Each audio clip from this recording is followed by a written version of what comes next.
Bonjour à tous, ici votre capitaine de route.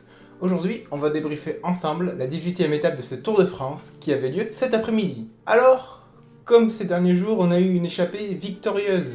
Une échappée encore victorieuse, mais pourtant il y a eu une très grosse bataille pour y aller. Vraiment, ça...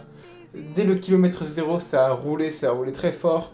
Ça a bataillé, il y a eu des équipes qui ont voulu poursuivre, notamment la Vital Concept et la Total Direct Energy qui n'étaient pas représentées à l'avant alors qu'il y avait 32 coureurs. En vrai, c'est une erreur ça aussi, vraiment c'est une grave erreur.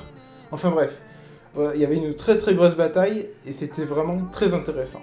Alors il y avait une grosse bataille et on a retrouvé au final quelques gros noms devant. Il y avait Carapace, Kamna, il y en avait d'autres, mais on va retenir ces deux noms principalement, un troisième Katowski. Je vais vous dire pourquoi plus tard. Mais en tout cas, voilà. Dites-vous que le Sky faisait le tempo avec notamment Katowski. Et ils ont maîtrisé le sujet, vraiment, ils ont verrouillé comme il faut et tout. Et puis là, Kamna, malchanceux. On sentait que pourtant que c'était le plus fort de l'échappée, peut-être avec Carapace, mais c'était le plus fort de l'échappée. Et là, il chute. Et c'est l'écart qu'il fallait pas. Parce que devant Katowski, il va rouler forcément. Forcément qu'il va rouler. Et malheureusement pour lui, c'est pas de chance. Il est éliminé sur chute, plus ou moins. Alors il a rien, d'un point de vue physique, il n'a pas été blessé. Enfin, aux dernières nouvelles en tout cas, mais... Ah, quel dommage pour lui. Mais du coup, ce qui fait, avec cette chute, Ineos, elle a eu la victoire sur un plateau. Ils sont arrivés à 2, ils ont, avec je sais pas combien de minutes d'avance, ils ont pu profiter tranquillement. Voilà, c'était vraiment Carapace, Katowski, un beau duel. Voilà, Carapace qui joue le maillot à poids, Katowski qui prend l'étape. C'était un véritable tapis rouge sans Kamna. Et bien joué à la Ineos, franchement, ils ont bien joué le coup.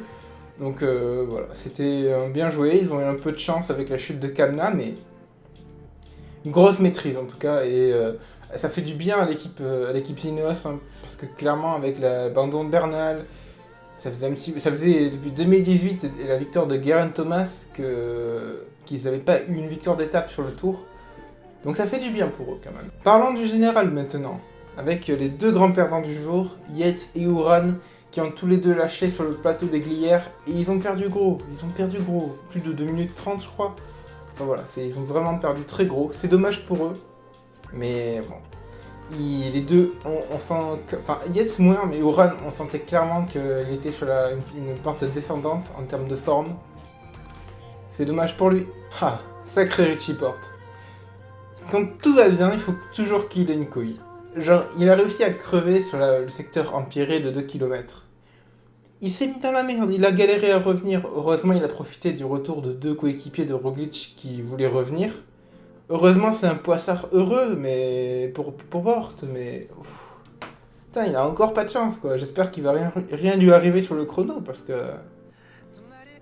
Il pourra encore perdre beaucoup de temps, hein, s'il lui arrive encore un truc comme ça. En tout cas, plus de peur que de mal pour Richie Porte, qui finit dans le temps des autres favoris, donc rien à dire de plus. Parlons pour la lutte pour le maillot jaune maintenant. Pogacar a tenté. Il a pas beaucoup tenté, il a tenté un peu. On le sent en dessous, clairement.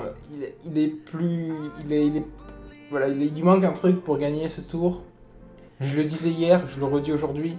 Voilà, il lui manque ce truc qui fait la différence. Dommage. Mais bon, vu son jeune âge, ce sera sans doute que partie remise.